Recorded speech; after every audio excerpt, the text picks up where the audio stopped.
हजारों topper student से जो कि क्लास 9th और 10th के अंदर 95% से ज्यादा स्कोर लेकर आए थे, और उन सब से मैंने एक सवाल पूछा जो कि था कि आखिर टाइम टेबल बनाना कैसे होता है, और उन सब ने एक ही आंसर दिया। और उनका आंसर यह था ना कि टाइम टेबल बनाना एक कला है, एक आर्ट है। जिसने ये कला सीख ली ना, वो किसी भी एग्जाम के अंदर बहुत अच्छा स्कोर आराम से कर सकता है। सो हाय एवरीवन, मैं हूं आप सभी का अपना प्रशांत भैया, और आज मैं आपको टाइम टेबल बनाना सिखाने वाला हूं। यानी एक ऐसा सीक्रेट टाइम टेबल ना जो कि हर एक टॉपर स्टूडेंट फॉलो करता है। ये एक ऐसा टाइम टेबल है जिसकी मदद से तुम बहुत अच्छे मार्क्स स्कोर करके आओगे। अभी तक तुम सबने कभी ना कभी अपनी लाइफ के अंदर टाइम टेबल तो जरूर बनाया होगा। मुझे पता है सबने बनाया, क्योंकि मैंने भी अपने स्कूल टाइम में टाइम टेबल बनाया था। और हम सब एक बहुत बड़ी गलती करते हैं। हमने कुछ इस प्रकार का टाइम टेबल बनाते हैं, जैसे कि मान लो सुबह 6 बजे उठेंगे, फिर स्कूल जाएंगे, फिर रेस्ट करेंगे, फिर ट्यूशन कोचिंग वगैरह जाएंगे, फिर डिनर करेंगे, और रात को बैठ के थोड़ा बहुत होमवर्क स्टडी टाइम हम बनाते थे। और इस प्रकार से हम सोचते थे कि इस टाइम टेबल को फॉलो कर लेंगे। पर होता ही क्या था ना, सिर्फ 2 दिन तक हम इस टाइम टेबल को फॉलो कर पाते थे। 2 दिन के बाद ये टाइम टेबल कभी फॉलो ही नहीं हो पाता था। क्या आपके साथ भी होता था? बिल्कुल होता होगा। क्यों? क्योंकि कभी बीच में किसी की शादी आ जाती थी। ऐसा भी बहुत बार होता था कि हमने सोचा था कि हम पढ़ना स्टार्ट करेंगे 9 बजे, पर हम थोड़े बहुत मोबाइल गेम्स वगैरह ये सब खेलने लग गए और 9:15 हो गए। फिर हम सोचते हैं कि आज तो टाइम खराब कर दिया और कल से पढ़ना हम स्टार्ट करेंगे। ये प्रॉब्लम सिर्फ तुम्हारी अकेले की नहीं है, ये हर एक स्टूडेंट की प्रॉब्लम है। इसका सोल्यूशन क्या है? इसी के सोल्यूशन के लिए मैंने टॉपर से समझा एक 3 स्टेप प्रोसेस, जिसकी मदद से तुम एक टाइम टेबल बना सकते हो, और एक ऐसा टाइम टेबल बना सकते हो जो कि तुम आराम से फॉलो कर पाओगे। चलिए एक एक करके स्टार्ट करते हैं। सबसे पहले समझते हैं स्टेप नंबर 1। स्टेप नंबर 1 क्या है कि आपको यह समझना पड़ेगा कि आपको रात में पढ़ना पसंद है या फिर दिन में पढ़ना पसंद है। आप सबसे पहले यह समझने की कोशिश करो। कैसे समझोगे? जब आप पढ़ना स्टार्ट करोगे। एक बहुत बड़ी रियलिटी में बताता हूं, आधे से ज्यादा स्टूडेंट्स को यही नहीं पता कि उनकी बॉडी रात में अच्छा पढ़ती है या फिर दिन में अच्छा पढ़ती है। अगर तुम्हें भी नहीं पता तो एक दिन रात में पढ़ना, एक दिन में पढ़ना, जहां पर अच्छी तरीके से पढ़ाई हो जाए वो तुम्हारा अच्छा टाइम होता है। ठीक है, इमेजिन करते हैं एक ऐसा स्टूडेंट जो कि सुबह पढ़ना चाहता है, तो तुम्हें क्या करना है? तुम्हें रात को 10 बजे ही सो जाना है। क्या बोल रहा हूं? रात को 10 बजे सो जाना है, क्योंकि सुबह स्कूल भी जाना है। तुम्हें क्या करना है? 7 घंटे की नींद लेनी है। 7 घंटे की नींद लेना बहुत इंपॉर्टेंट है। सिर्फ 7 से ज्यादा नहीं, 7-8 घंटे इनफ होता है। उससे ऊपर सोगे तो कोई फायदा नहीं है। फिर तुम्हें क्या करना है? सुबह 5 बजे उठ जाना है ना, और 5 से 6 तुम्हारे पास 1 घंटा होगा। तो जो सुबह का 1 घंटा है ना, उस 1 घंटे में तुम्हें क्या करना है? पढ़ाई करनी है। यानी मैं क्या बोल रहा हूं, मान लो तुम्हारा स्कूल का टाइम अलग अलग है, उससे कोई फर्क नहीं पड़ता। अगर तुम सुबह अच्छी तरीके से पढ़ सकते हो ना, तो तुम्हें 1 घंटा, सुबह 1 घंटा मॉर्निंग में 1 घंटा पढ़ाई करनी है। क्या पढ़ना है वो भी आज बताऊंगा, टेंशन मत लो, याद रखना। ठीक है, 1 आवर इन मॉर्निंग। अब बात करते हैं उन स्टूडेंट की जो कि रात में पढ़ना पसंद करते हैं, जैसे कि मैं भी अपने स्कूल टाइम में रात में बहुत पढ़ता था।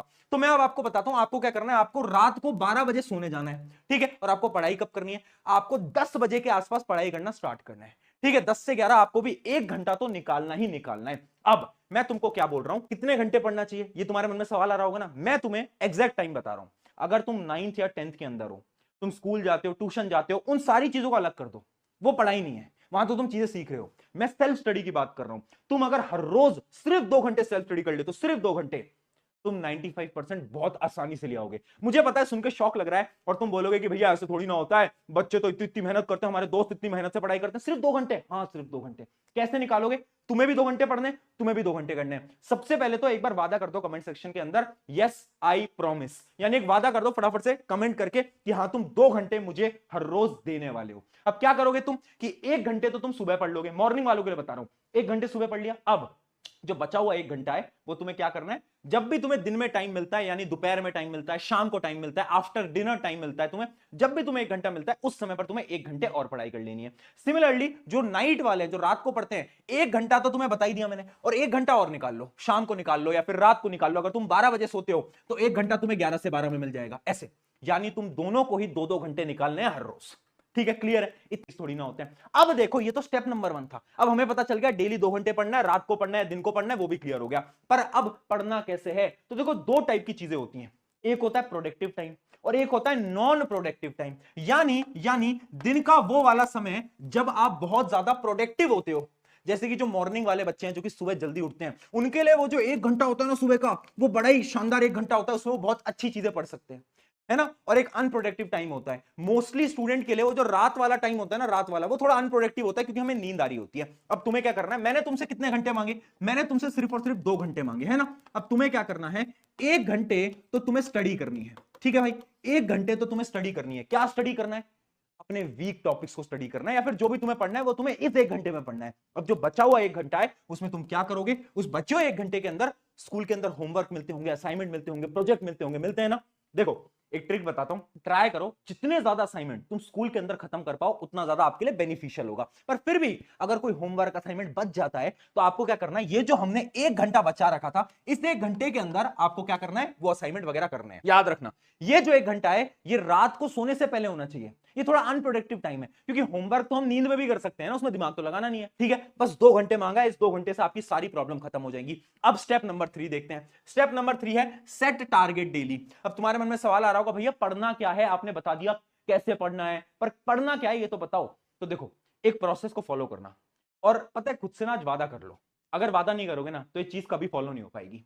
हर रोज जब भी रात को सोने जा रहे हो ना, उससे 5 मिनट पहले खुद को 5 मिनट दो और ये सोचो कि कल के टारगेट्स क्या हैं। जैसे कि इमेजिन करो तुमने लिख लिया कि यार कल मुझे ना एक ये मैथ्स वाला चैप्टर है ये पढ़ना है ना, कल मुझे एक ये एसएसटी वाला चैप्टर है ये को टारगेट्स दिए। अब तुम्हें पता है कि तुम्हें पढ़ना क्या है। अगले दिन जब तुम्हारा टाइम आएगा ना तुम डायरेक्टली पढ़ने बैठोगे, तुम ये नहीं सोचोगे कि आखिर क्या पढ़ूं, कैसे पढ़ूं, क्या नहीं पढ़ूं। क्योंकि होता क्या है ना, बहुत सारे स्टूडेंट पढ़ना क्या है उसी में ही अपना टाइम खराब कर रहे हैं। तो हर रोज रात को सोने जाने से पहले अगले दिन के टारगेट लिख लो कि ठीक है ये मुझे पढ़ना है और इसका मुझे होमवर्क करना है। ये टारगेट सेट होने चाहिए, लिखा करो इसको। आज से लिखना स्टार्ट कर दो। ये जो हैबिट है ना, ये हैबिट बहुत काम आएगी, जब तुम बड़े भी हो जाओगे तो भी बहुत काम आएगी। तो ये हैबिट बहुत इंपॉर्टेंट है। अब मैं आपको ऐसी कुछ हैबिट्स के बारे में बताने वाला हूं। फाइनली ये 3 स्टेप का प्रोसेस तो आपको फॉलो करना ही है, और कुछ हैबिट्स को आपको ध्यान में रखना है। पहली हैबिट क्या है? कंसिस्टेंसी।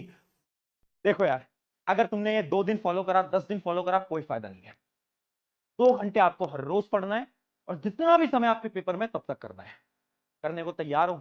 अगर कर लोगे ना, मैं सच बता रहा हूं मजा आ जाएगा। बहुत सिंपल है, बहुत आसान क्लास है, तुम बहुत अच्छा स्कोर कर जाओगे क्योंकि तुम्हारे सीनियर्स भी कर चुके हैं। वो भी डेली 2 ही घंटे पढ़ते थे पर वो कंसिस्टेंसी से पढ़ते थे। अब कंसिस्टेंसी से मेरा ये मतलब है बीच में तुम्हें दोस्त के बर्थडे पार्टी में जाना है, यहां जाना है, वहां जाना है, कहीं भी जाओ, मुझे कोई फर्क नहीं पड़ रहा, पर ये जो दिन के 2 घंटे है ना ये तुम्हारे कंप्लीट होने चाहिए। तुम सेक्रीफाइस नहीं कर सकते इन 2 घंटे से। बाकी दिन में कुछ भी करो ना तुम कि ठीक है तुम्हारा जो गेम टाइम है उस गेम टाइम को सेक्रीफाइस कर दो, पर ये जो 2 घंटे ये 2 घंटे आपको हर रोज चाहिए। अगर ये आपने कर लिया ना एग्जाम टाइम तक कंसिस्टेंसी के साथ, मैं सच बता रहा हूं हो जाएगा यार, बहुत अच्छे मार्क्स आ जाएंगे। अब अगला तुम्हारे मन में डाउट आ रहा होगा कि अगर टाइम टेबल किसी दिन फॉलो नहीं हो पाया तब क्या?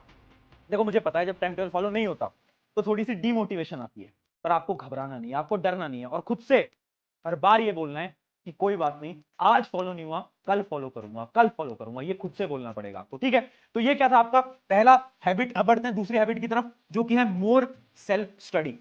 याद रखना ज्यादा टाइम सेल्फ स्टडी को दो। मुझे पता है आप क्या कर रहे हो ना, आप अपने असाइनमेंट होमवर्क उन सब में बहुत ज्यादा टाइम खराब कर रहे हो जो कि आपको नहीं करना है। तो आपको क्या करना है, ज्यादा से ज्यादा टाइम पढ़ने में लगाना है। पढ़ना यानी सेल्फ स्टडी, होमवर्क करना स्टडी नहीं होता, इस बात को याद कर लो।